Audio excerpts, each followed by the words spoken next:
Um, I'm Clio, and this is my mentor, Erika. Hello. We picked a writing exercise at random in a coffee shop one afternoon, and the assignment was to write about someone or something you can't remember or did not know. And Cleo came up with a touching memoir about her pop-pop's death, and her piece inspired me to write about my grandmother in Japan. So. I remember lunchtimes with him. I would sit across the table from him with a grilled cheese and tomato sandwich and a Milano cookie and watch him put together his own lunch. He would place 2 slices of Swiss cheese on top of tomatoes and some sort of cold-cut meat on a slice of rye bread, then spread Gulden's mustard on the other slice of the bread, wiping the knife on the cheese before doing the same with the green, pungent relish I loathed. Then he would eat the sandwich slowly, reading the newspaper all the while, completing the meal with a pear, cut neatly on a small cutting board right there at the table. The funeral was on Tuesday. I got to miss school, driving out to Long Island on Monday night, then to the church the next morning. We drove in a long procession of cars behind the hearse, and I felt part of something important. I felt out of place, though, as if I were at the funeral of a stranger. I had to keep reminding myself that he was my grandfather, that I had a right to be there. When I had told my teacher that I would be missing school, she asked why, surprised, as I almost never missed school. "It's my grandfather's funeral," I told her, sickened at how proud I felt. "I'm so sorry. Are you okay?" she asked, and I relished her concern. I imagined that she saw me as brave, so young, yet holding my head up through the death of a loved one. "Yeah, I guess," I said hesitantly, but my tone was lying. Of course I was okay. I had barely known him. Pop-Up had died the day before his 80th birthday, and at the funeral, I heard one man talking about the card he had sent before he learned of Pop-Up's death. I don't know why I picked it. It just had a windmill on the front, and for some reason it seemed appropriate. I wrote something like, "In the windmills of my mind," an old song or something.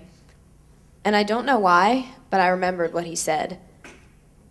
I talked to him sometimes in my head, telling him how I wish I had known him better, how I wish he had lived long enough for me to have reached adolescence. I talk to him when I see that card on a windowsill in my grandmother's house, with a windmill on the front, almost blended into a watercolored fall landscape. In the windmills of my mind, I'm thinking of you. Happy 80th, Ray. I strain to understand the grown-ups' chatter. It's amazing how Dad can switch so freely between nearly perfect English and Japanese. Are they talking about Grandma, how she died? It happened 2 weeks ago. I'm 15 and I have not been to Japan since I was 8. My last memory of Grandma is kissing her tear-streaked face as we boarded a plane to America. I never knew how to talk to her, but we didn't need to speak the same language to understand love. In the car racing down Osaka freeways, I listened to my dad and uncle while furiously trying to untangle my brain. Surely I can understand something. Are they describing her funeral? The family cremated her before we arrived. I keep picturing Grandma's bony body being shoved into a giant wood-burning stove, the flames licking her hair, wispy and ink-colored like Dad's, burning every strand to ashes. If only my one semester of Japanese would kick in, for God's sake. I took it last year, my freshman year in high school, but I cut class at least once a week and ended up earning a C-. Mostly I was embarrassed to go because Mrs. Kobayashi frowned when she saw my last name and realized I didn't understand anything she was talking about. They keep blabbering, and I can't make out a word. When I was little, I begged Dad to teach me the Japanese alphabet. He gave me a few glossy-paged picture books with funny-shaped squiggles that were supposed to make words. Determined, I flipped through the books, studying them for days. I got bored and gave up. Dad taught me to count. He pointed to his knee and pretended to scratch. "Ichi," he said, 1. "Ni," he said, 2. He pointed to the sky. "Sun," he said, "san." 3. I memorized enough to count to 10. Ju. We exit the freeway and turn a corner, then another, zipping down narrow streets, buildings, and homes rub up against each other. If one caught fire, it seems the whole city would perish. I recognize where I am now. There's a convenience store on the corner, and I remember walking there to buy rice cakes filled with plum sauce and shrimp chips. There's a bustling market down the block with vendors selling fried octopus, silk slippers, and packs of cotton underwear on the street.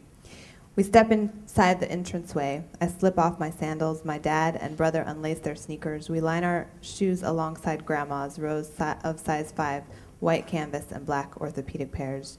Her purses still dangle from a coat rack. The corridor smells like sweaty feet. Dad slides the door open, steps inside the living room, and drops to his knees and sobs. My brother and I tiptoe behind. We are startled and scared. We have never seen him cry. Dad crawls to an altar in the corner of the room. On top of it sits a bowl of oranges, a steaming cup of green tea, and a pack of cigarettes, offerings for the dead. He lights a match to an incense stick, clasps his hands in prayer, and bows his head. I've never seen him pray. He has always told me he didn't have a religion. He's an atheist. I thought that meant he didn't believe in God.